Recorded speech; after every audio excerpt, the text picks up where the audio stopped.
down she goes. You know what? You know what the issue is? Did you change your Google account? We're live. We're live now. Huh? What'd you ask me? Live on here? Yes. Okay. Okay. Shirley, did you change your Google account? Every once in a while, you got to change your passwords when your wife has them, I think. Not because you do anything wrong, just to keep her on her toes. All right? But then when you do that, you can't access anything because you don't remember them and she does. So anyway, hello, YouTube. We're live. We've already shown everybody the bobblehead. Here, I'll show it to you. It's Jake Lamb. The cool thing is it's got a counter on the end that actually moves. There you go. That's all you get.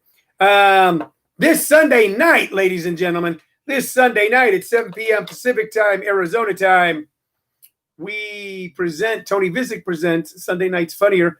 If you're looking for something brand new, something you haven't seen, something that wasn't made a long time ago and is now being rolled out as new, something that's immediate and live, that's the comedy show you want to check out. Okay, you definitely want to check out that show.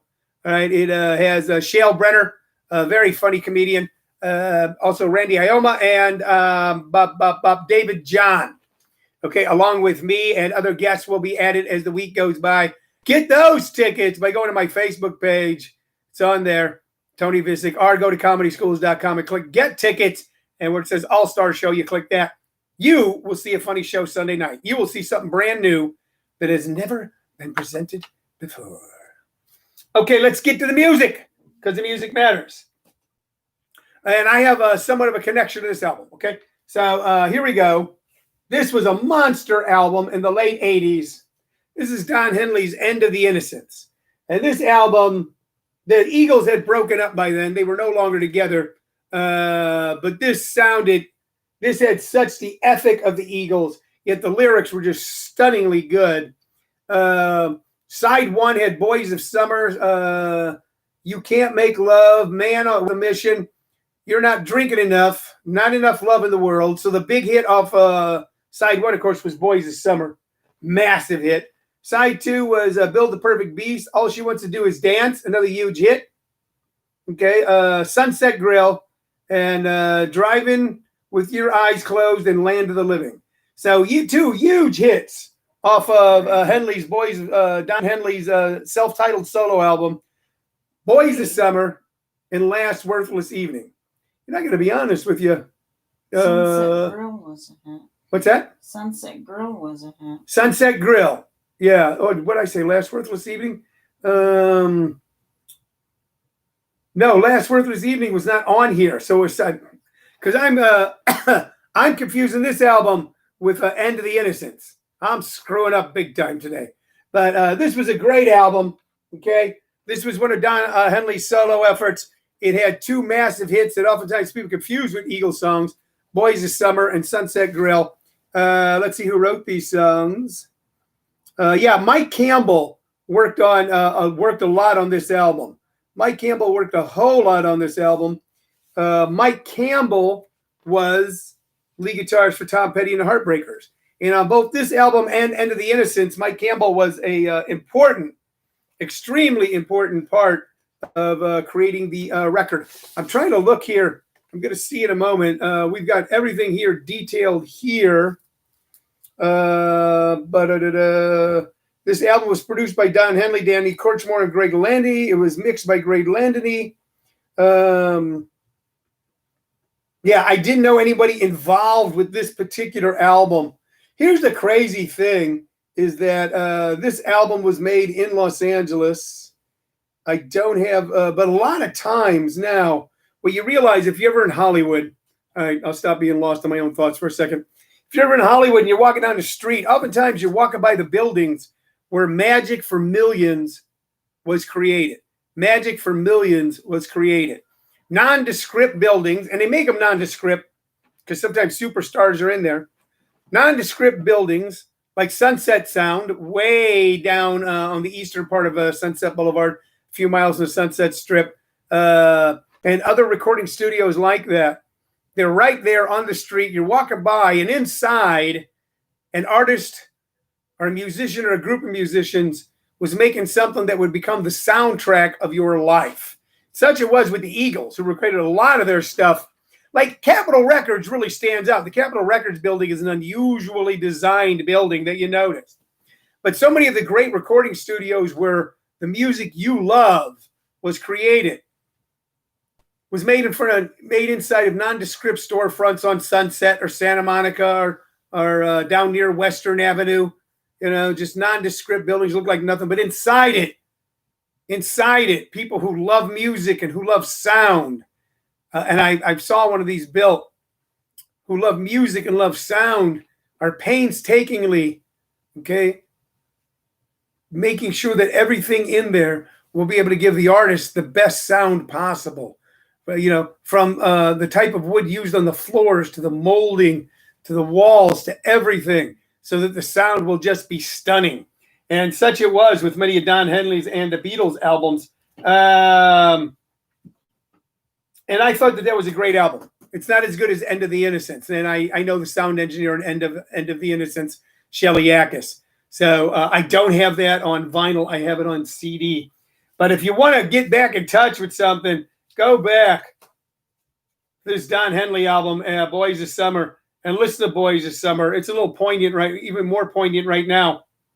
And of course, Sunset Grill, which is kind of a Don Henley being nostalgic for a younger Don Henley when he was just hanging out at a place called the Sunset Grill. And I know that place.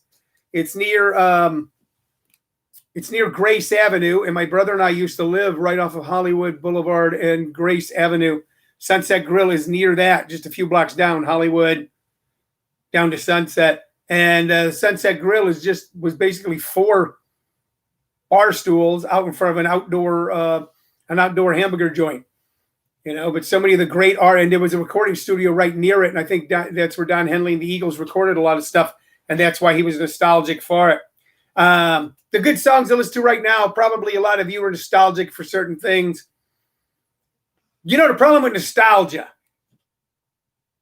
The problem with nostalgia is it's fond memories of a time, a place, or events. Jerry commented on that. I already commented on it?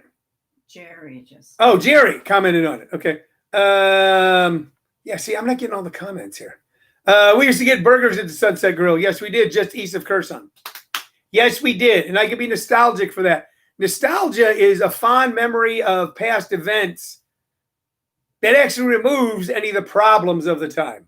I first noticed it when I'd be talking to my grandparents, and they'd be talking about music and how much they loved it. And they go, and that song came out in 1943, and we just love that song. I go, wasn't there a war going on then?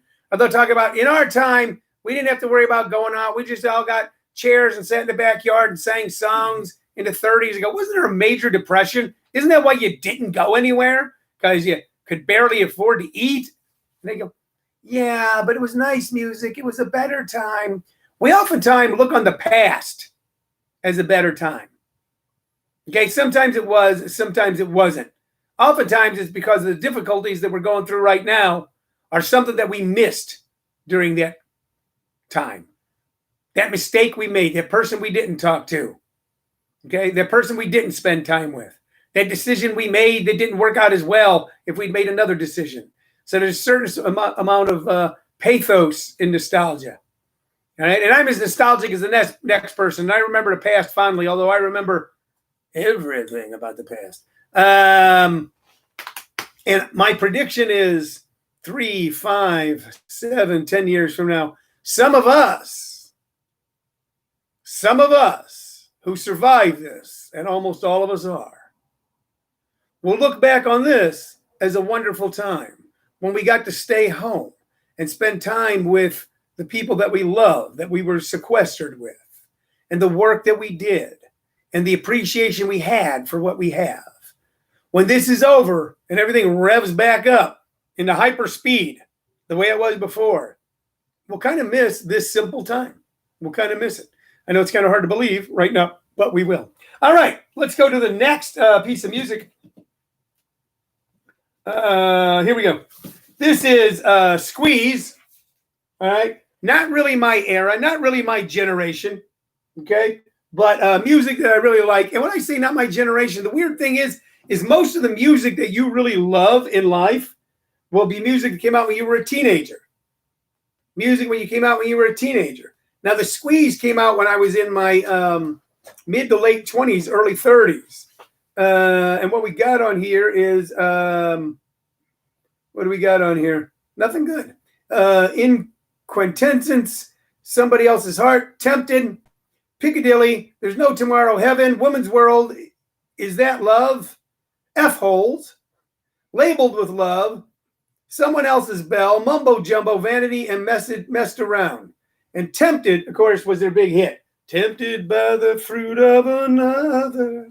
And I was positive, but I guess I'm wrong, that Jules Holland was in this band, but he's not. Chris Difford, Glenn Tilbrook, Gilson Lavis, John Bentley, and Paul Carrack. So I don't think any of them went on to do anything else after this. The Squeeze were an interesting band because they were part of what was called New Wave music. New Wave music. And most New Wave music was really, really good. It was really fun, simple, infectious pop. The Squeeze, Blondie, almost all of them came out of a post-punk era. You know, like if you get into power pop was oftentimes the bridge between punk and what later on became new age or new rock and roll. But new wave music was a move away from a lot of the anger that was so prevalent in punk rock music into a more infectious, melodious type of music. It was primarily played when I lived in Los Angeles on a station called K-Rock, K-R-O-Q. And they were the leaders in new wave music. And if you wanted to hear the newest and latest sounds, that's where you went, to K-Rock. Of course, I was listening to 95.5 KLOS, where we got all Zeppelin all the time. But every once in a while, I'd switch over to K-Rock and go, damn it, this is pretty good stuff. Or, more to the point, is often to the point, at first I dismissed it. But then on second or third listen, I went, this stuff's pretty good. You know, bands like the Human League, bands like Squeeze, bands like Men at Work, bands like Blondie, they were all part of the new wave movement. Devo. What's that? Devo was definitely part of the new wave movement. So we might explore the new wave movement a little bit in the coming days. But start out with Squeeze. If you go back and listen to Tempted, you realize that would be a good song no matter who did it. I mean, it's just a great tune. Great chorus, great hook, great verses. So I'm recommending, ladies and gentlemen, that when you're done listening to me today, put Squeeze in YouTube and start with Tempted and work your way through there. And then, of course, even though, End of the Innocence kind of dwarfed Boys of Summer for Don Henley albums. But if you go back and listen to Sunset Grill and Boys of Summer, you realize that Don Henley probably peaked as a singer and songwriter after the Eagles' first big initial breakup. He peaked afterwards. And that's why you don't want to stop doing anything. You don't want to stop writing. You don't want to stop performing. You don't want to stop painting. You don't want to stop singing. You don't want to stop dancing. You don't want to quit before the miracle. Because oftentimes you go, I've taken this as far as I can, not knowing that your peak is right around the corner. So, ladies and gentlemen, our peak is right around the corner. All right? So take a peek at that. All right, I'm going to wrap it up for today. I got a great advanced workshop tonight starting at 6 p.m. It's one of my favorite nights of the entire week. I get to work with about 20 of the most creative people I've ever come across. I'll be meeting with all of them on Zoom tonight at 6 o'clock. If you think you might want to be involved with something like that, go to comedyschools.com. You can already sign up for the August 6th beginning stand-up comedy workshop now. Get ahead of the curve in case it fills up. I'm only going to take 10. Or later on tonight, I'll have the information for next week's free intro, so you can check it out before you buy. For my producer, it was me, my wife, Shirley Lowe Vicich. My name is Tony Vicich. I want to thank you for watching Living on a Thin Line. Bye-bye. What was Bye-bye, YouTube. Chrissy Hind consider? That was...